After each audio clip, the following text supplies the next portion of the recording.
cyclic nucleotides. And one of the properties of these clays, even though chemically they can be quite similar, is that they have quite different catalytic properties from the point of view of polarization. And Lisa has screened a number of clays, and we focused on this particular yellow clay, as we call it, that has a very nice ability to actually support polymerization. It's just chemically very quite similar to other clays that we have looked at, and so we'd certainly like to learn more about how such clays actually differ and figure out which clays are good ones. It's been a question that Ferris and others have made. I think quite important to chase down in the future. But certainly this clay that we have found is demonstrating catalytic potential, the sort that we find interesting. All right, so the kinds of reactions that we're interested in are shown on this figure, where we're very interested in polymerization. Also, if you're making particular nucleotides, you don't have to worry about ring opening reactions to render such chemistry inert. And so one of the nice features about a cyclic nucleotide is that if you have a 5' hydroxyl attachment to the nucleotide, you can eventually make a 5' linkage, which is the kind of biological linkage we have today in the lab. You can also make a 5' linkage. Both of these might be quite interesting from the point of view of information containing polymer. And both of these mechanisms fundamentally allow, by virtue of having a 5' hydroxyl attached activated nucleotide, the potential for growth in this direction, which would be the direction opposite to the normal direction of polymerization with a nucleotide biphosphate, for example. Peter, I'm sorry to interrupt. By a polymer that would be growing in this direction, in converse to the direction. I'm sorry to interrupt, but we're getting a lot of noise. Somebody has their microphone on, and it's picking up just lots of rattling. We just can't quite understand what you're saying. I'm sorry, Dave. Should I just repeat from here at some point? No, I think if everybody will mute their input, that might help. Unfortunately, I think it's Harry. Harry, you have your mic on. Okay. I'm going to mute mine now. Actually, I'm connected by the phone. Okay. Sorry, how's the sound now? Okay, so I was just explaining fine, Peter. Sorry? Somebody spoke, but I can't tell you. Fine. Okay, good. So we're very interested in this kind of chemistry. We'd like to minimize this kind of chemistry or have potentially a mechanism by which a cyclic phosphate can be regenerated such that cyclic phosphates are always available to be attacked by a growing polymer, ideally on the face surface. And I'll present some evidence that. All right. So what Lisa has been doing is incubating cyclic AMP either in the presence or absence of this yellow clay that I was just discussing, and looking for the synthesis of dimers and trimers. And the assay that she's using involves polynucleotide kinase, which can pick out specifically the 5', 3' linkages that we're interested in. And her goal with this is to try to maximize conditions or find conditions which maximize the amount of 5', 3' linkage formation over, for example, 5', 2' linkage, which would not be as efficiently labeled by polynucleotide kinase. So in the absence of clay, we observe synthesis of small amounts of A dimer, and in the presence of clay at low pH, she sees synthesis of much more of the clay of the poly A dimer, and at high pH, she sees what we believe is the formation of RNA poly A dimer with the presence of a ring open phosphate at its terminus, and the presence of a trimer, which also has a ring open phosphate. So here there's a distinct competition between the hydrolysis of the reaction of the cyclic phosphate and that of the synthesis of the polymer. What we find really interesting about this result is that the amount of the trimer relative to the dimer formation is is dramatically higher as a percentage. So the percentage of this primer relative to the dimer is much higher than the percentage of the dimer relative to the concentration of the monomer. And we're interpreting that in terms of the retention of the dimer onto the clay, which allows the synthesis of the trimer much more efficiently than the synthesis of the dimer. So it's true.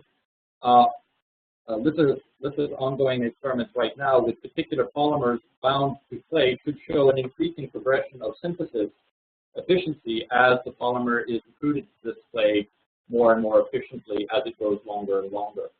So in this model, we would have monomers floating around produced by a prebiotic chemistry. The clay serves to order this, these monomers such that polymer synthesis can take place, and we grow chains more and more efficiently as the clay stabilizes the longer polymer types.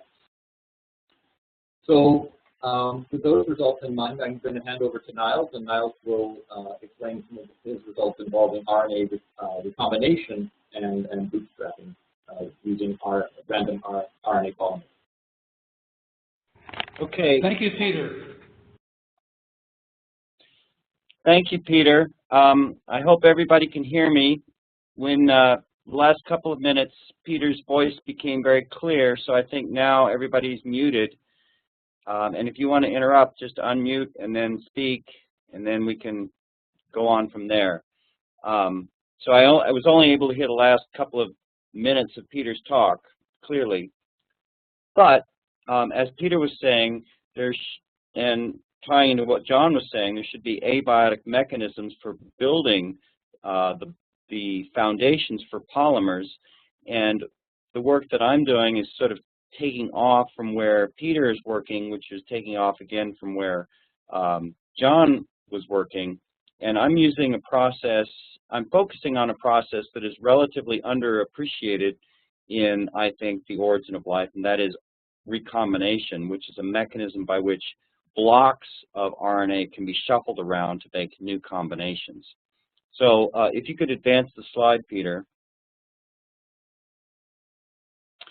This is an image from a paper that I published a couple of years ago with Frank Schmidt, and this is our basic idea that we could take randomly made, abiotically made polymers, and if there was a process for shuffling around blocks of information, we can create new combinations of sequences in a way that's complementary to the polymerization process that Paul was talking about, that allows an alternative way of exploring sequence space, which we think allows an additional tool in the prebiotic toolbox to find these sequences that have this autocatalytic nature, which is what we're calling the tipping point from a dead state to a living state. So if you could advance the slide, Peter. In my laboratory, with the funding from Harry, the grateful funding from Harry, or at least we're grateful to have it, we're taking two complementary approaches to looking at the ability of recombination to give you new sequences, and hopefully some of those sequences can close this autocatalytic loop. The first approach is a top-down approach, and the second approach is a bottom-up approach. So I'm going to give you a brief introduction to each of those in turn, starting with the top-down approach, which you can see on the next slide. So in our lab, previously we had come to the realization that you could take ribozymes, you could take catalytic RNAs and break them into pieces, and if these pieces could explore sequence space through recombination, we showed that these pieces could self-assemble back into the full-length ribozyme. This is what I call the Humpty Dumpty model of prebiotic chemistry, where Humpty Dumpty sits on a wall, has a great fall, and puts himself back together again without the need of the king's horses or the king's men. And so it's sort of a spontaneous process. And we've shown several times over the past few years that this can work with one particular sequence, which is the azoarchus ribozyme, which is a self-splicing intron found in nature.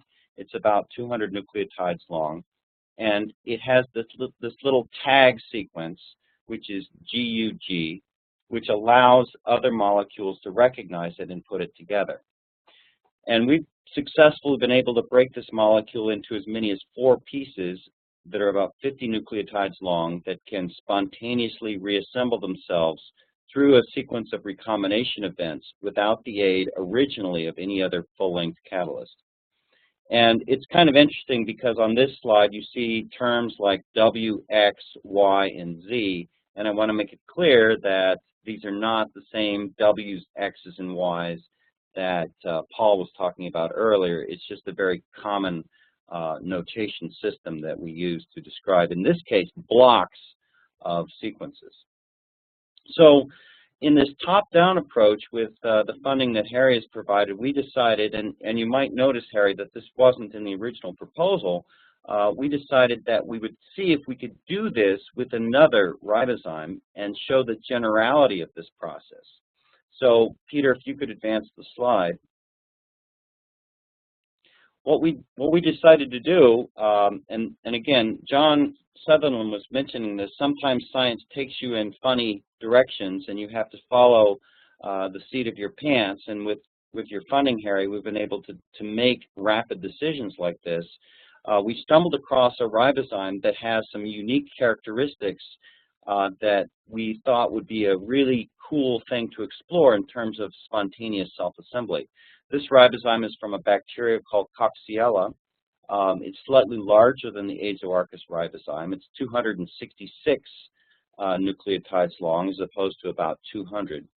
But the 2 critical features of this ribozyme that attracted us to it was, first of all, instead of being high in G and C, very GC rich, this is very low in G and C. And so this is 34% GC instead of about 60% GC, which was azoarchus. So it's mostly composed of A's and U's, meaning that it's thermally not as stable and probably more flexible in an aqueous solution. And so that was the first feature that attracted us to this. And the second is that it has not a 3 nucleotide tag, but a 4 nucleotide tag. So instead of GUG, it's GUAG, and this tag is present as being indicated on the 5' end, the left-hand side of this molecule. And so we thought, you know, if we could show that we could break this molecule in pieces and show that it could reassemble, this would demonstrate the generality of this process and mean that it's not quite so restricted to the azoarchus system. So on this slide, we decided to break it roughly in half, and that's where you see the arrow down on the bottom left. That's the 2-piece break point. So we broke it into 2 pieces. We'll call these pieces, just to confuse you, Harry, X and Y. And to confuse you even further, I put a big X between the X and Y because that's the genetic symbol for a cross. Like you're crossing 2 kinds of Drosophila flies. It's very analogous to a genetic cross. So we're going to break it into 2 pieces and try to watch those 2 pieces put themselves back together again. And ultimately, of course, we'd like to break it into more pieces. So if you see the next slide, Peter, it took us a while to get to the point where we had all the parameters set, but we've successfully been able to break it into 2 pieces and watch it self-assemble. And the image on the right shows you that process. If you look at the far left lane, you just see the 2 fragments, X and Y, by themselves, not incubated. And then the following lanes are where they're just by themselves. And then the lanes to the right are where we incubated them in a variety of conditions. And without going through all the chemical details, the lane indicated by the arrow shows that the X and the Y can assemble themselves to that band you see at the top there relatively well, yeah, right there, in 40 or 80 millimolar magnesium chloride in just a few hours. And so this sort of demonstrates the generality of this process. So this is kind of nice. We can start with pre-existing ribozymes and try to break them into smaller and smaller pieces. But at the same time, we want to take a bottom-up approach and start with small pieces and watch them assemble sort of randomly into larger pieces. And so if you look at the next slide, we're going to a bottom-up approach. And this is based on recombination again, but in a slightly different fashion. Here, what we've done is we've purchased random RNA sequences in a distribution of lengths ranging from 8 mers to 24 mers. And the idea is that these are the kinds of things that would be coming off of Peter's clay, which would be fed in with the food that's coming out of Matt and John's syntheses. And we are hoping that these molecules can recombine in a test tube to form catalysts that can suddenly act as recombinases that can feed back and catalyze more recombination reactions, not necessarily of a specific sequence, but of a set of sequences that collectively show this autocatalytic closure. And so the idea is that we're mixing these polymers, these oligomers, under a variety of conditions, with and without the formation of the cyclic phosphate on the 3' end that Peter was talking about. There's an enzyme RNase T1 that will do that for us. And the scheme I'm shown in the bottom left is a relatively unknown scheme that was discovered by some Russian scientists a few years ago, where if you have the 2', 3' cyclic phosphate, you can perform inter-strand recombination, and you can recombine these things willy-nilly. And so we're sort of taking advantage of this. You don't have to have that, but it can help. And so this is our general scheme, and on the next slide, Peter, you can see some preliminary trials where we're trying to optimize this. Now, one thing I want to make very clear is that these are long-term experiments. These reactions don't occur very quickly, or at least we don't want them to occur very quickly. So what we're doing is we're exploring long-term incubation conditions. And so the gel on the right, you can sort of see where we've taken this distribution of monomers, we've radio-labeled them, and we've incubated them for 14 days under a variety of environmental conditions.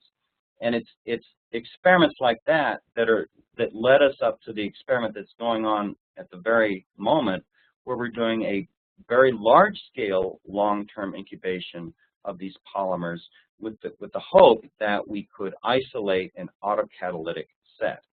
So if we go to the next slide, which is my last slide.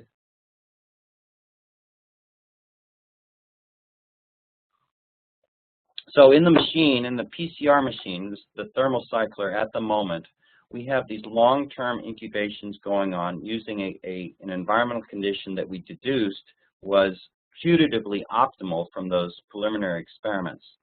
And this condition is about 12 millimolar magnesium, a little bit of manganese, neutral pH, and then we're running 4 trials with and without RNase T1 and with and without sodium chloride. And we're taking inspiration from the fact that 6 billion years ago, the Earth spun a lot faster than it does now.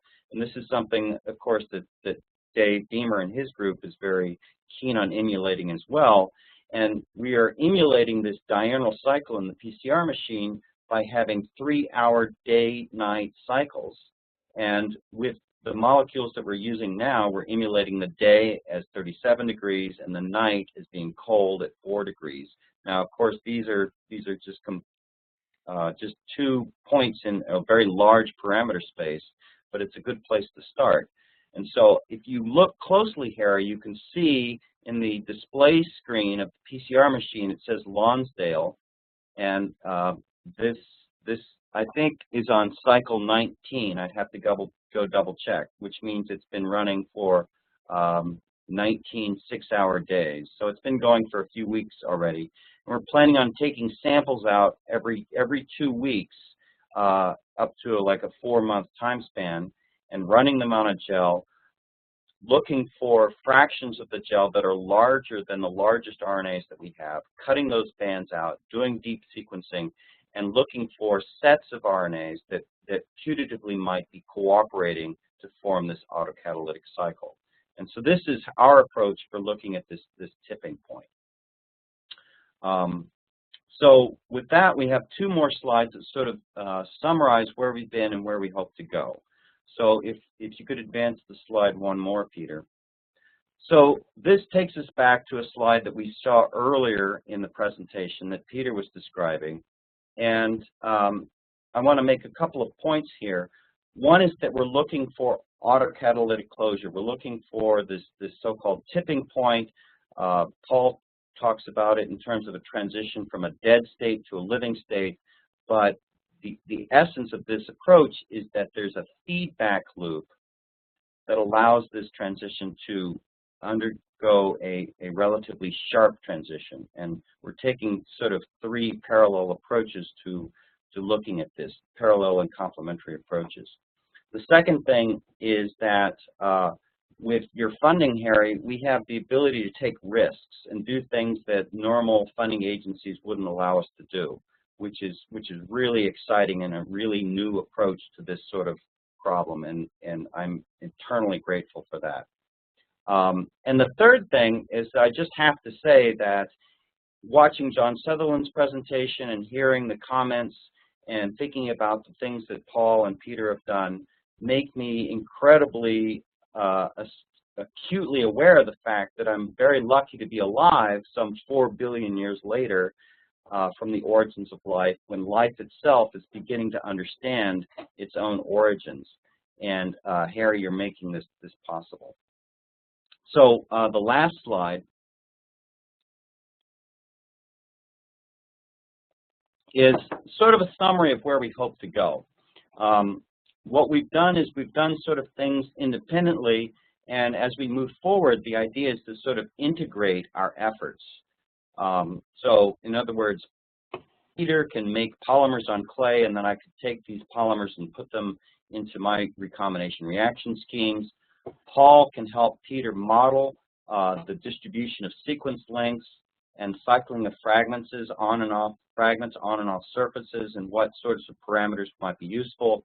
Peter and I can work together to understand how fragments of RNA can cooperate, and this is, I think this is an emerging idea that cooperation among fragments, among molecules, is a very important facet of the origin of life. And all three of us working together and collaborating with other people around the world, we can try to figure out how this tipping point took place. And that's sort of in the green middle there, which technically is a overcoming of an error threshold. So Peter or Paul, I don't know if you want to chime in at this point, but that's pretty much all I have to say. Shall I say a little bit about? I just want to pick up on one of the things that Niles said that's very important. I think it's the idea that you can break big ribozymes into small fragments, and that's quite important for several reasons. Firstly, I mean, if you only need to make short fragments, then it's much easier to do it prebiotically than it is to make a long one. So anything that allows you to make functional things with small pieces is going to make the origin of life easier. Secondly, it's important because of the error threshold issue. So it says in the green there, it talks about error threshold. So that's a big thing in the theory of replication and origin of life for many years now. It's trying to understand how the error threshold is overcome. And if you only need to replicate short fragments accurately, then the error threshold can be correspondingly large. I mean, the error rate can be correspondingly larger. And what we need to understand is how does the error threshold work in a model with fragments that do different jobs and which come together in a spatial context, okay? So the basic theory of the error threshold is a one-molecule replication process, whereas we're talking now about a two-molecule thing where one strand is a catalyst and one is the template. Nobody really understands how the error threshold works in those kind of models, and especially not in the case that Niles is interested in when you have different fragments coming together. So that aspect that's an important thing I want to do next, basically. That's what I wanted to say. I don't know if Peter wants to say something too. No, I agree with what you're saying, Paul. I think it's a very important way of building polymers at the abiotic to biotic transition. So I don't think This is Harry. I'd like to throw it open to questions soon, but I want to make some comments myself. First, the guilty party for the background noise was me. I apologize. I didn't realize that my microphone was on, but it was. And just before Paul pointed it out, or rather Niles pointed out, I did in fact get off, but I'm back on now. So please forgive me for all that noise. I'm sorry, Peter, we didn't hear much of what you said. Secondly, totally different thought is, I've read a couple of Stuart Kauffman's books now, and every time that guy talks about autocatalytic sets with A plus B arrow C, I say to myself, what in the heck is A, what is B, and what is C? And you folks today have clarified a lot of that. There really are chemicals behind A, B, and C. But until you pointed out what those chemicals could be, like ribozymes, for example, I was confused by Kauffman's books. I'm no longer as confused as I was even yesterday.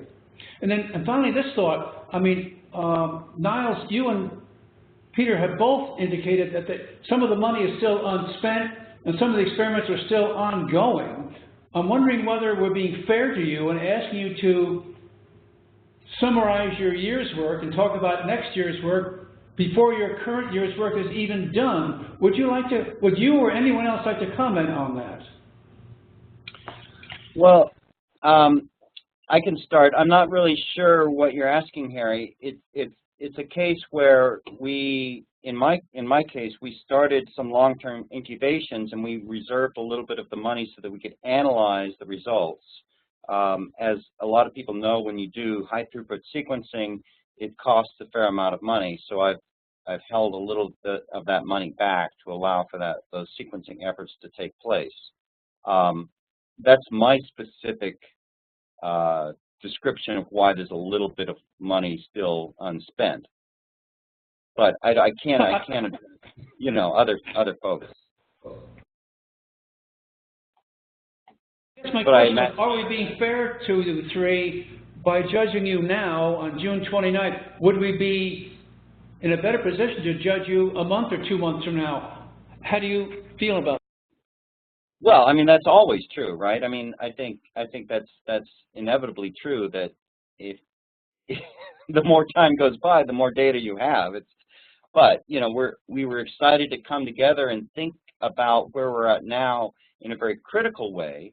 So I think in terms of practicality, now is a good time to make the assessment. But you know, a little bit down the line, you're going to have a little bit more exciting news to hear. Okay, I accept that. Lisa has been rapidly learning a lot of skills, and she is becoming highly productive. But that was not at the start of the year was not the case, and so she's actually getting exponentially faster in the rate that she could do experiments relative to when she first started. So I think things from I guess from Lisa's side will be going faster and faster over this summer. Okay, can we throw it open to questions now from anyone? This is Ram. I have a very quick question regarding the calculations that Higgs has done, and also a general question to the three. How much of decomposition by hydrolysis is an issue for you in these experiments and in calculation? In the versions that I was talking about, we have a death rate of the molecule, which is a parameter, and so the molecules don't last forever. They're produced and they last for a finite time. And in the simplest version, then all the molecules last the same amount of time, basically. We also had, in one of our papers, we looked specifically at a model where the breakdown rate was proportional to the length. So if it was hydrolysis at a random point in the sequence, then the breakdown would be proportional to the length. And that changes the distribution of lengths in the random sequences. So one thing that's important is how easy is it to make long ones, and the distribution of the lengths it changes when you put in hydrolysis. But the basic point is that you have a tail of long ones, and some small number of the long ones does something. So that, I mean, if you put hydrolysis in and you increase the the polymerization rate in the first place, then you still end up with the same number in the tail. So it doesn't make a whole lot of difference from the theory point of view, I would say. Are there any literature data, defining sequence dependence hydrolysis, whether it's an AG or an AU, and looking at the rate of hydrolysis of that? Can those provide you real constraints on what sort of calculations you can make? Well, yeah, I can address that, Ram.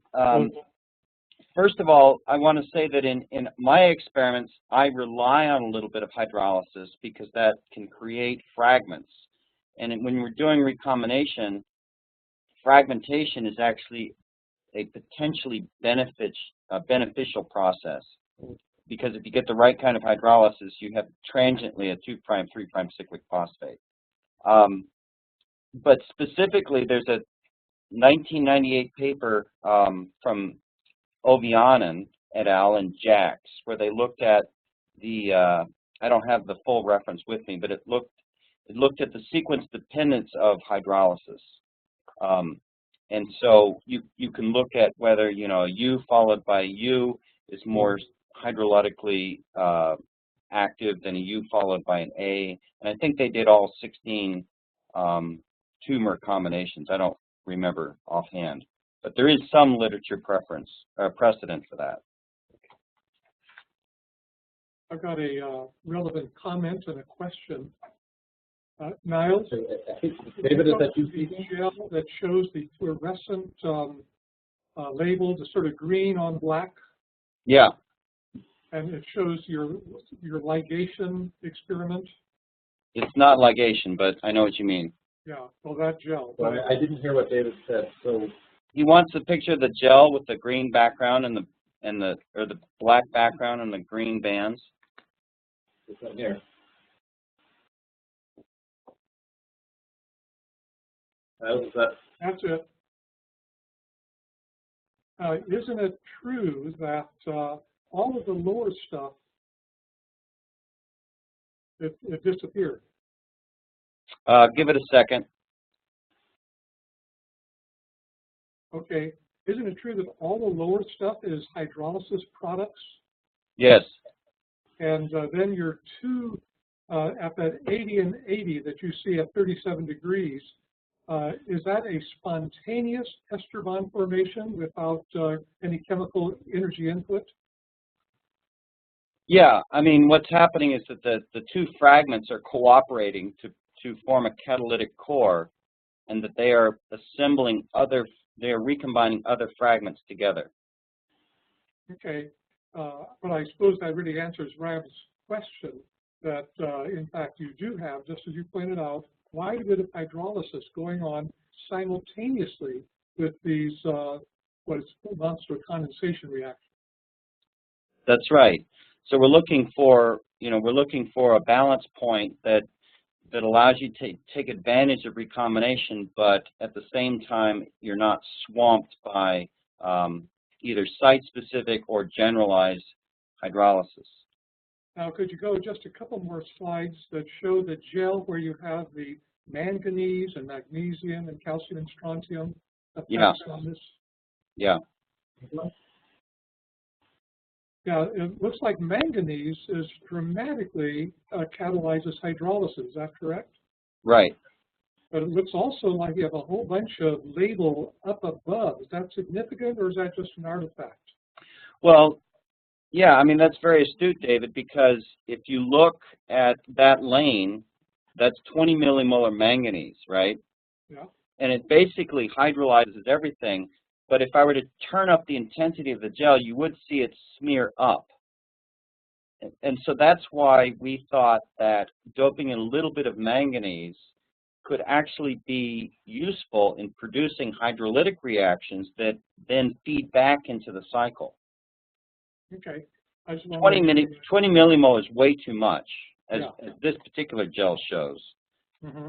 And so we've settled on 12 millimolar magnesium and 0.1 millimolar manganese. Okay. Because we want these things to go on for months. Good. last comment to Peter's talk, you're seeing dimers and trimers off of the clay catalysis. And of course, Jim Ferris and his gang are getting all the way up into 15mers with some of their clay catalyzed polymerization. But as you hear from my talk, we're getting much longer stuff. And it occurs to me that if you want really long RNAs, randomers, as you say, we'd be happy to supply this many micrograms at a crack. And this might be a way for our teams to work together in sort of generating more information, because we're all learning from each other. We should share some of this information as well. Okay, thanks for that comment, David. It seems like the clays should interact fairly well with membrane-type systems, and if they can. So the interesting thing about the clays that we have not explored, though that we would like to start doing so, is the template-dependent extension of polymers on clay. So we've been primarily investigating the template-independent to try to get the optimal conditions relative to hydrolysis of the cyclic nucleotide. But knowing those conditions now, we can start to look at template-dependent properties that may occur on the clay, which could be very useful from the point of view of the kinds of processes that Paul was discussing from the point of view of the abiotic catalysis of polymers that are relevant to building a autocatalytic set. So having access to some of your samples could be quite useful, I think. I don't know how to relate the drying conditions that you would utilize to the wet conditions that we're using with the clay, but perhaps they can be successfully combined in a way that would yield more than either approach together, or either approach by themselves. Right. My understanding, talking to Ferris and Michael Aldersley, is that it's quite a problem to get the polymers off the clay once they've been synthesized. I wonder how you get them off into solution to make use of them. Yeah, so we've been using quite high salt conditions, and what I think is very interesting from the point of view of if you do have long polymers that are retained on the clay and they are of an autocatalytic set, then this is actually, it makes it difficult for us to analyze the polymers, but it's actually quite a useful thing from the point of view of how an autocatalytic set might have gotten started from the perspective of a two-dimensional diffusion on the clay of these longer polymers that could be interacting with each other, and that smaller molecules, smaller polymers are able to actually get on and off of the clay in such a way that you can refresh the nutrients, so to speak, that the longer polymers are actually utilizing so that they can be autocatalytic. So I agree, it is quite difficult to get the longer polymers off, but by radiolabeling the phosphate groups of all of the polymers that we're synthesizing, we're hoping that we'll definitely know what fraction of the polymer is retained on the clay when we're doing these experiments. And if there is a significant amount still on, we will definitely know about it. We may not know what the sequence is, and we would be, knowing is half of the battle, and figuring out how to get that material off of the clay would then become something that we would know that we had succeeded or not at. Are there other questions or comments, sir? Other comments or questions? Could I ask one mostly directed to Niles? I wonder if he uses are all your polymers entirely 3', 5' linkage at the start of the experiments? Do you ever incorporate 2', 5' linkages? Because these are thought to hydrolyze more rapidly, right, than the 3', 5'. I wonder if you thought about that, had any comments on that? So, Matt, that's a very good point. What I've started with is all 5', 3' linkages, partly because I want to slow this process down so that we can have a chance of capturing these recombination events so that the system has a chance, a kinetic chance to build up an autocatalytic set. If we started with things that broke down too quickly, I'm concerned that in our laboratory setting we wouldn't be able to catch and characterize the system clearly enough. These are just RNAs that we purchased from TriLink, so they're just off the shelf 5' hydroxyl, 3' monophosphate, 5' 3' linkages.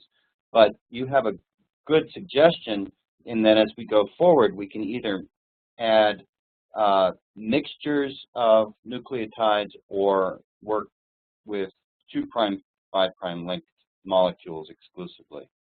So those are future plans. Niles, can I ask you a question about your experimental design also? Yeah. So it looks like the fragments are pretty small compared to the fragments that you make using the top-down approach. And I'm wondering how you picked kind of the length distribution that you want to start with.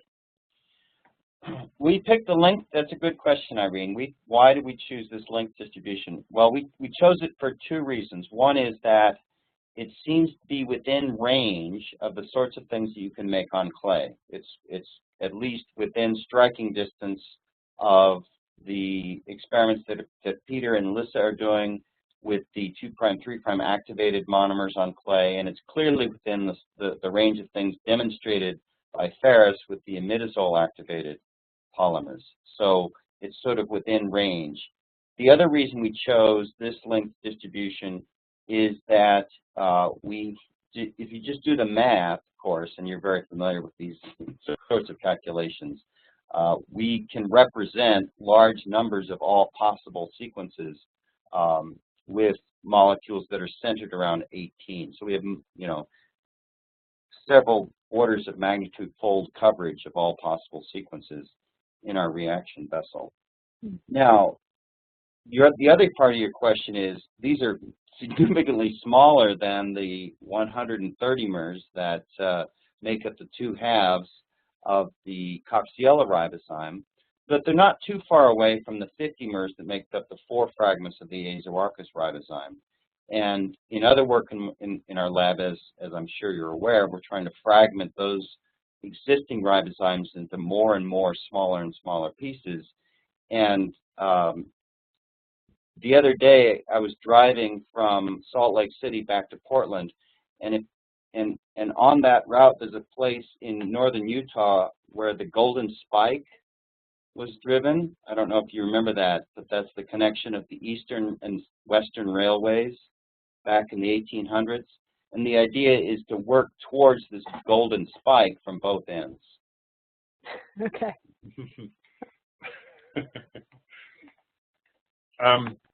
I have a comment that came up in what Harry said about Stuart Kaufman's model. So, because one of the things we've been talking about with Niles just now is the idea of complexity, okay? So Stuart Kaufman's model is all about complexity, saying you have many different parts all functioning together, and those would be many different parts that do a specific job.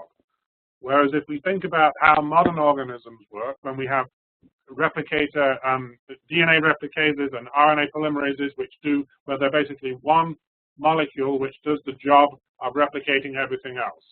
So somewhere so the question is, how did life originate somewhere in that spectrum? Are we looking for one thing with a function that basically copies any sequence, or are we looking for something that doesn't have a well-defined replicase, but is only replicating together because there are many things fitting together? And I think that's something we don't know, and it's an aspect that we want to think about. I'm going to add on to that a little bit because you brought it up, Harry. In Kaufman's models, which he developed in the late 80s and early 90s, these catalysts were unknowns. And as you pointed out, they're A's and B's, right? Well, I was just talking to Stu Kaufman last week, and he's very excited about these sorts of things that we're doing in the laboratory because he can now see that there's actual names that you can put with A's and B's, and that these are these short RNA fragments, at least in our experiments. And so we've been able to make that connection between theory and empirical results a little bit clearer. And I'm glad that you pointed that out. Could I switch subjects a lot? The following comment is really addressed to everyone who's on this conference call, and that is this. We have three teams, three independent teams following three somewhat independent approaches. That is, they're all based on this RNA world idea, but independent approaches. I ask you all, forgive me, if this is a dumb question, forgive me, are they all, in some sense, complementary, or is any one of them, or more than one of them, non-complementary, or even anti-complementary? If my question makes any sense, I'd appreciate a response from anyone. If one approach is good, does that mean a different approach is not so good? My impression, Harry, and I haven't heard Dave, we haven't heard Dave's team speak yet, but from looking at their past results, I would say that we're highly complementary and highly integrative. But as Dave pointed out just a few minutes ago, there are opportunities to share data and share results to be even more integrative. It doesn't mean that, you know, there aren't alternative approaches out there, but I think the three of us share a very common vision, and that's my impression. And John and Matt and the others, you should, you know, tell me if I'm misleading what you're saying. I think it's fair to say, Harry, we're all in the same political party, so to speak. We're all, that's right. You know, sort of, there has to be some healthy disagreement between the fine details and so on. But you know, when I listen to what we've just heard, which I think was really beautiful, actually, I have to say, sort of, you know, it just follows on logically from everything we've done. So we are complementary, we're integrated, and if you hear little differences of nuance, it's just because we have differences of emphasis. Can I just make a point or a request to all of you, because it's very close to my kids' bedtime, and if I go home now, I'll be able to put my kids to bed. Dave in particular, and Harry, would you mind if I did that? Because it's 10 to 8 in the UK in the evening now, and I've got a journey home. No, John, it's fine with me. Dave, would you forgive me if I saw your report, of course. Would you forgive me if I was rude and just departed to go home? But, most of what I will talk about, there's a couple of new things, and I can just communicate that privately. Okay. Many thanks, Dave. You're forgiven and excused. You're very generous. Thank you. One last point to Harry's question. So we heard the word complementary and integrated. I might also add sequential, in the sense that John and Matt are working up to the monomers and some of the metabolism, the systems chemistry of the prebiotic environment. We're trying to make polymers, as you'll hear, and Niles and Peter and Paul are trying to figure out how the polymers can be selected to form catalysts. So that's a really nice sequence of events that kind of fits into what we guessed was happening on the early Earth. Harry, I guess I'd like to also just make the point that even if the approaches are not completely complementary, if you see multiple pathways to getting to RNA, for example, then so much the better. I think that if we can find multiple ways to originate life, then that's even more powerful.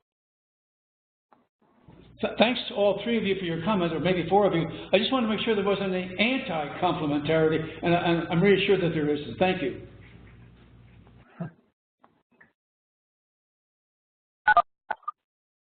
Are there any further comments or questions?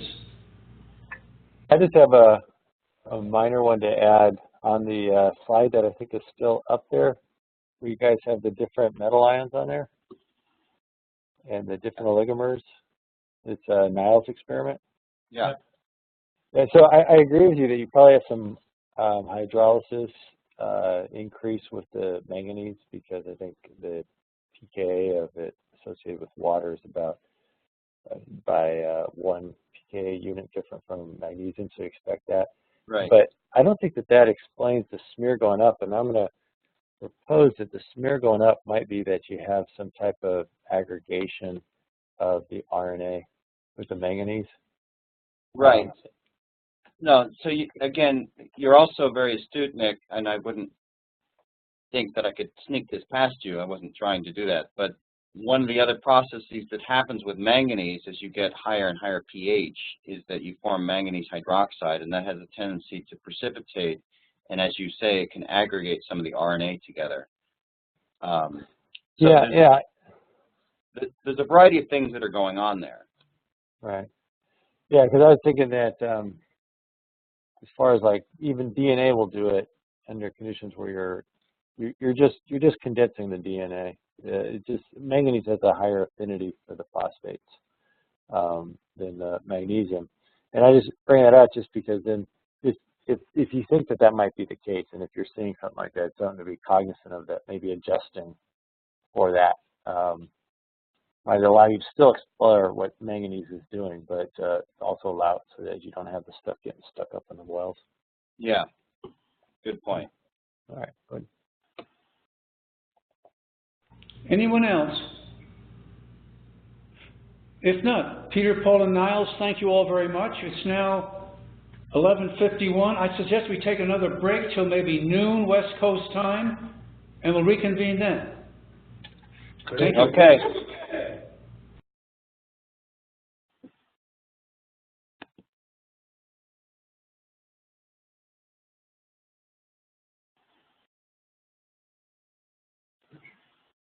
Hey, Peter, are you still there? I am, yes. Oh, can I ask you a question, actually? I thought it was really fascinating that you see that the dimer to trimer is faster than the monomer to dimer. And yeah, I mean, it's sort of, I mean, the absolute concentration of each is going down, but given the absolute concentration of the dimer, it seems that there's much more trimer formed. And so what Litha is doing now is to try to, well, deliberately spike in dimer, trimer, and quadrimer and see what would happen. But we've really been using these initial experiments to figure out what hydrolysis looks like relative to any kind of chemistry that we'd be interested in. And I think we found some reasonable conditions in place that do that. And so there's a lot of stuff that he's doing right now that could be quite exciting from the point of view of how these things interact. But sorry, I'm preempting you. Yeah. No, I guess I was going to ask you if you look closely at Jim Ferris's gels or whatever, if you can also see the same effect. Do you actually get more polymer than you would expect based on equal rate constants?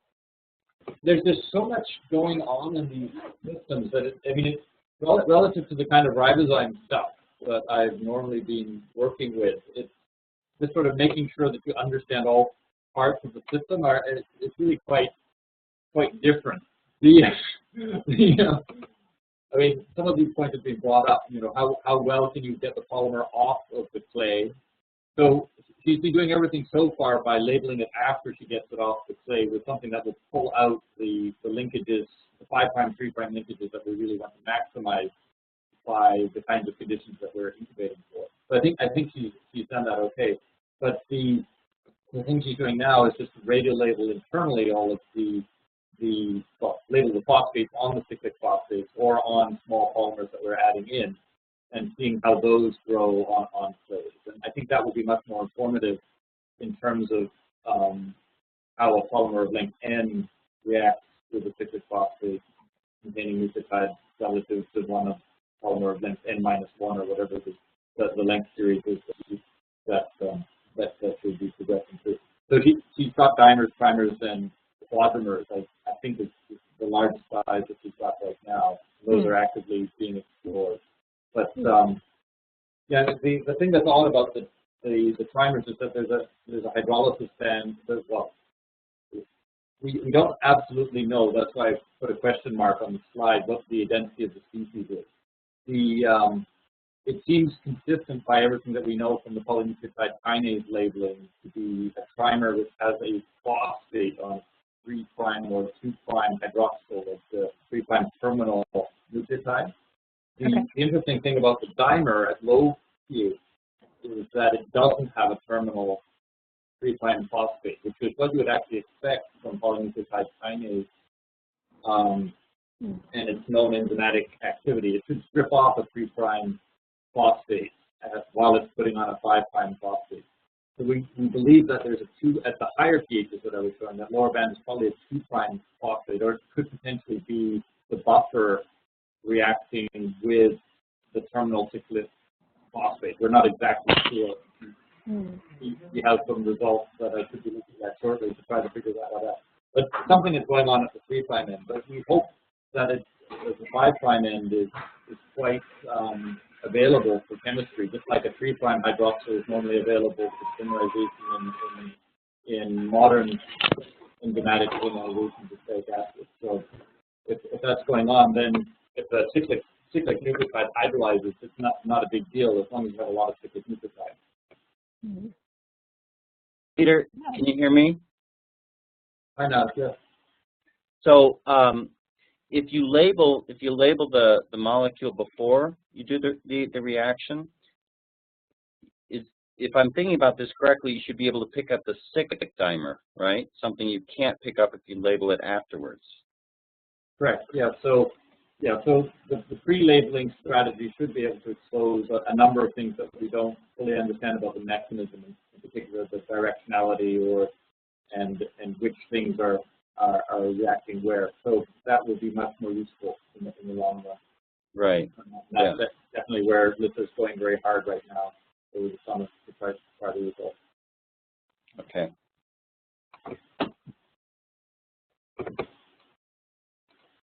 So Niles, how do you plan to amplify, or do you plan to have to amplify the products of the recombination selection? So yeah, that's a good question. I know the answer to that one, Niles. Okay, go ahead. We've been using high-throughput sequencing for small RNAs for some time now, so like biological small RNAs. So you just have to send the sample up. Well, actually, I guess it's only Lehman in my lab that knows how to do it anymore. But the ligate adapters onto the ends of the polymers that you're making. Not so good for 2'5 linkages, but would be fine for the 3'5 linkages that Niles is using. Yeah. I see, and so the idea is that in a single round, I guess, you get enough, or you have enough sensitivity of detection to be able to see the products. You wouldn't have to do some kind of like CLEX type of thing. Right. Well, I mean, we're looking for a set that's, that bootstraps itself up, so you get multiple copies of similar sequences, and hopefully we can find that in the high throughput sequencing. It's not like we're looking for a single molecule. Right. Okay. Yeah. So there can be an RT-PCR just sort of like the end of a round of in vitro selection. You can bring up the population enough, presumably, to see it on a DNA gel, and then sequence that. Oh, cool. I'm just going to step out very briefly.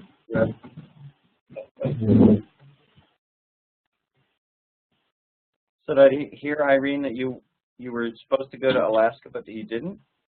Yeah, that was kind of sad, but NASA was doing this astrobiology road mapping meeting, so I wound up going to that instead. Even though I'd already rented a vacation rental in Alaska, and my whole family was going to go to a little vacation. Nope. Yeah, that was a little bit ill. Well, it wasn't ill-timed. It was just unfortunately timed. Yeah. Well, that's too bad. Apparently you missed mosquitoes, though. I didn't go. I've heard that Alaska has black flies. Wait, do you get those in Oregon? Probably, maybe not. No, we got them in upstate New York, though. Oh, really? Wow. Not nice. They're pretty bad in Algonquin as well, though. That's Yeah, neither one of those are my favorite organisms.